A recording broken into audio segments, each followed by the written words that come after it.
Hello, everyone. I'll be sharing with you this time the upcoming Adult Sunday School video lesson for September the 10th. It comes from the Gospel of Luke, chapter 14. Your lesson highlights verses 1 through 6. But I'll be recommending that you look at a number of other passages that are on this theme of Jesus healing on the Sabbath and how Jesus silences his critics.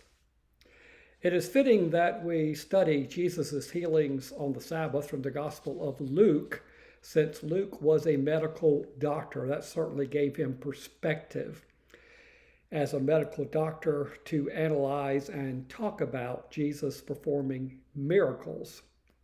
He had probably seen many or all of these conditions in his own medical practice.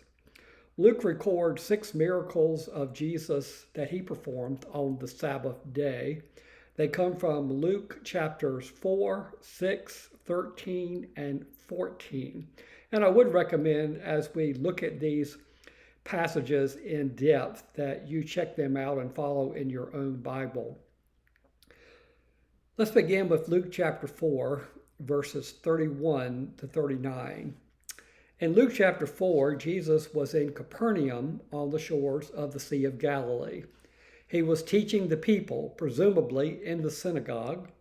In the local Jewish synagogue was a demon-possessed man whose demons issued a challenge to Jesus, quote, "Leave us alone. What do you have to do with us, Jesus of Nazareth? Have you come to destroy us?"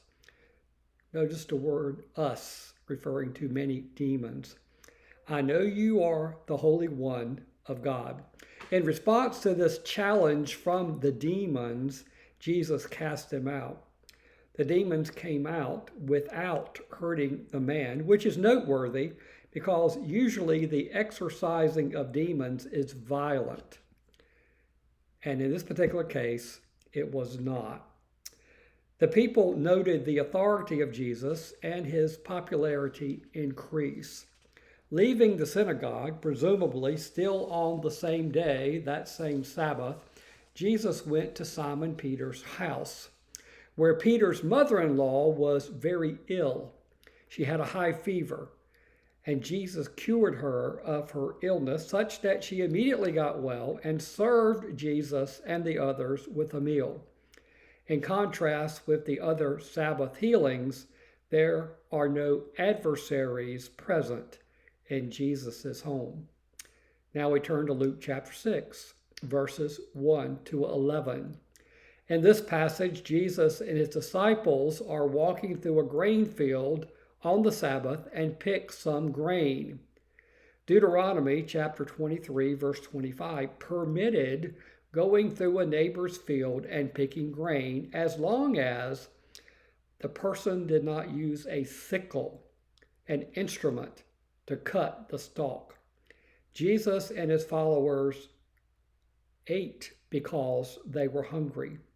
Now, all of this was permissible in their culture.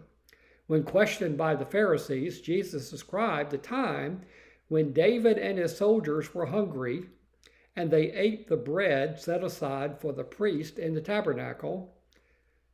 1 Samuel chapter 21, verses 1 to 6. Then a second story is told beginning in verse 6, where Jesus healed a man with a shriveled hand on the Sabbath. Again, Jesus is teaching in the synagogue. The scribes and Pharisees were there. They were watching to see what Jesus would do. They wanted to find a way to file charges against Jesus if he healed the man, claiming Jesus violated Jewish law so that Jesus could be punished. But Jesus knew their thoughts. He told the man to stand up and ask the crowd, quote, "Is it lawful to do good on the Sabbath or do evil to save life or destroy it?" Now, hearing no reply, Jesus healed the man. The scribes and the Pharisees, however, were filled with rage and began discussing how they might get Jesus. Now we turn to Luke chapter 13, verses 10 to 17. Again, Jesus is teaching on the Sabbath in a synagogue. Present is a woman who was not stood up straight in 18 years. We do not know why. Maybe she had an accident, a birth defect. Maybe she was getting to the point where her bones were deteriorating, but her spine was crooked. She could not stand up straight. When Jesus laid his hands on her, instantly she was made well, and she began to glorify God for her healing.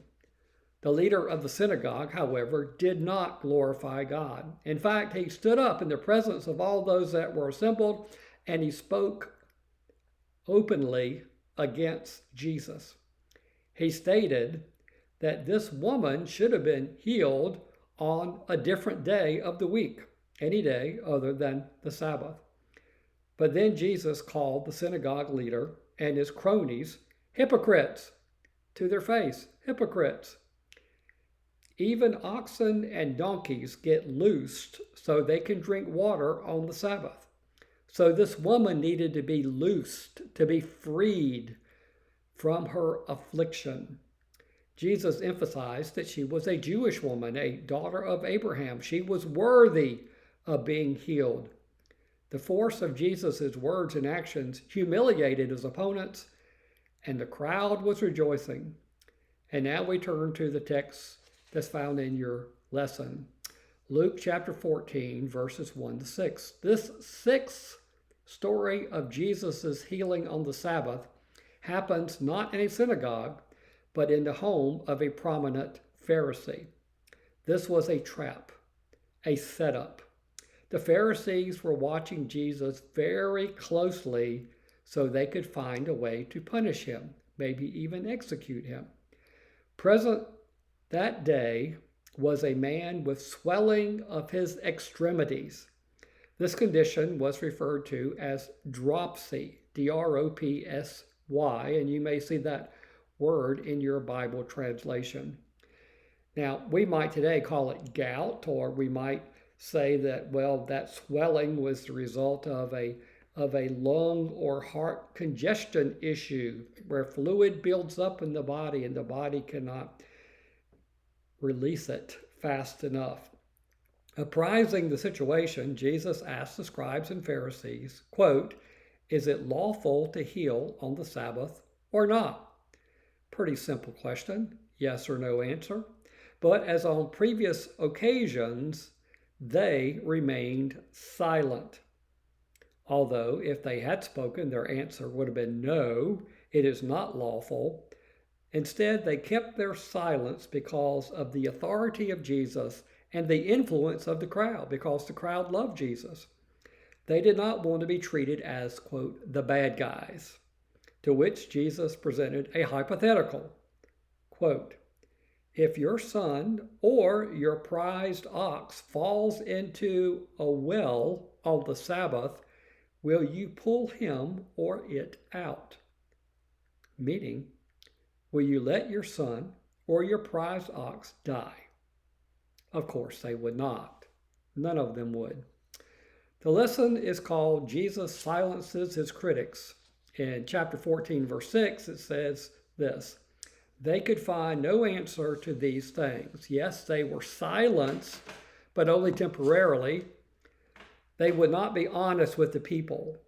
But when they got back to their protected circle of like-minded friends represented by the Sanhedrin, they began to strategize how they might take Jesus out. They were angry men, even to the point of becoming violent. They were supposed to be men who represented God in all matters of faith and action, but they were instead enemies of God and servants of Satan. A final thought for you. These healings on the Sabbath were significant because the Sabbath was the Jewish day for rest, coming from the book of Genesis, where God created everything in 6 days, and on the seventh day he rested. When the church began in the book of Acts, the holy day for worship and rest became Sunday rather than Saturday, the first day of the week rather than the last. That tradition of keeping Sunday as a day of rest remains today, even today, for most of Christianity.